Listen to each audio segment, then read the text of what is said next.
wanted to give people the least, we didn't want to give people the ability to just go, well, it's this, and be able to then deny the struggle because, oh, I've seen a million movies on depression, or oh, she's an alcoholic, or oh, who cares if she's bipolar. So it doesn't really matter what the diagnosis is really the truth. I think that lots of these diagnoses are conflated. We didn't want every person going, no, that's not really what it is, and that becoming the subject of the movie, because it's not what her illness is, it's how it manifests and how it affects the people around her.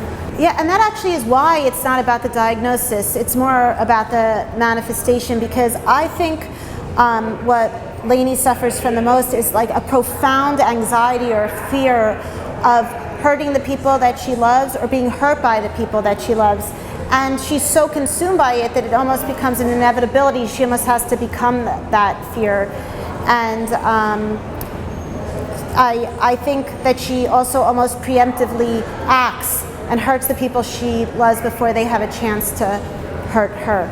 She wasn't able to have the tools, or she didn't quite yet have the tools to handle the pain and the loss and the anger that she felt from him not really having an answer that was sufficient. If he had had a better, bigger answer, it wouldn't have been sufficient, because no matter what it was, she saw that he got to begin with again. He got to have a new child. He got to be a second chance father. I have a real problem with second chance fathers, obviously. So, and she can't become a child again. She can't become a little girl on a bike again. She can't start over. And I think she's so overwhelmed by the sadness of that and the anger that she has, that she just wants to feel better. The most important thing to her is to feel better, and so she resorts to what she knows makes her feel better. And she was closest to a bar, and so that's why it was a bar. The guy was there.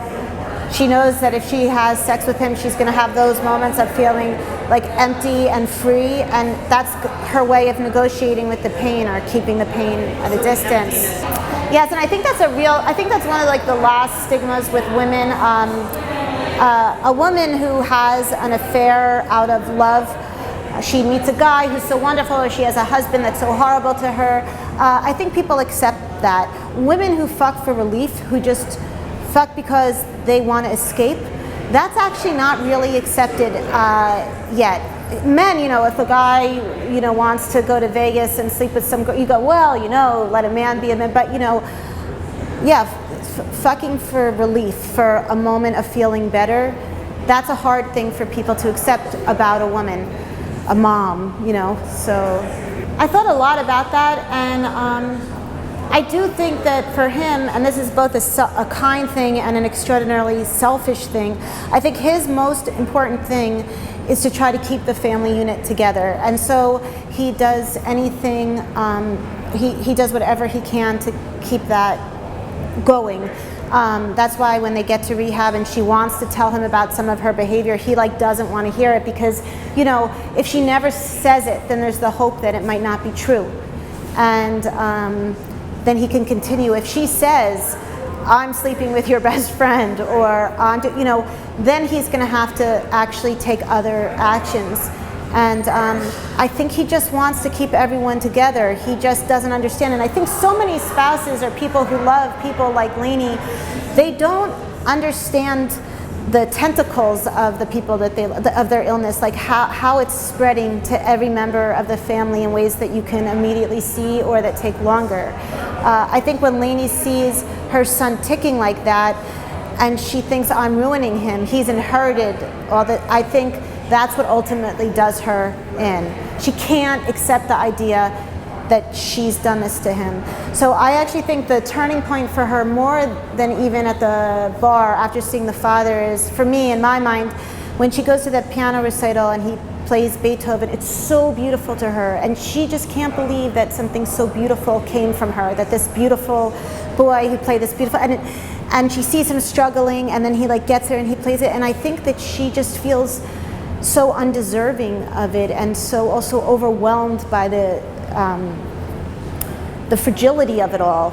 Everyone you love is going to die. We all live knowing that. That's really hard to decide to make maintain an investment in this world. And So she goes home and she does coke, and then she gets herself beaten up. And this sounds like so pretentious, but I don't write like with a plot or anything. I just write until I get to a scene, and then I go like, oh, this is what you've been writing about for like 5 years or 10 years or however long. And it was at that scene when she gets beaten up and hit against the wall.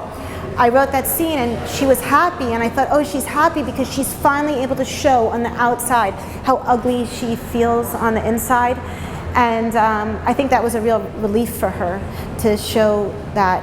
So I think even at that last moment when she looks at Bruce and he sees that, she feels actually for like the first time like she's not a fraud. This is who I am. This is how, you know, ugly I am. And she's actually not an ugly person, but that is what, you know, you can tell yourself when you're depressed or have very bad self-loathing, or, you know, it's self-perpetuating.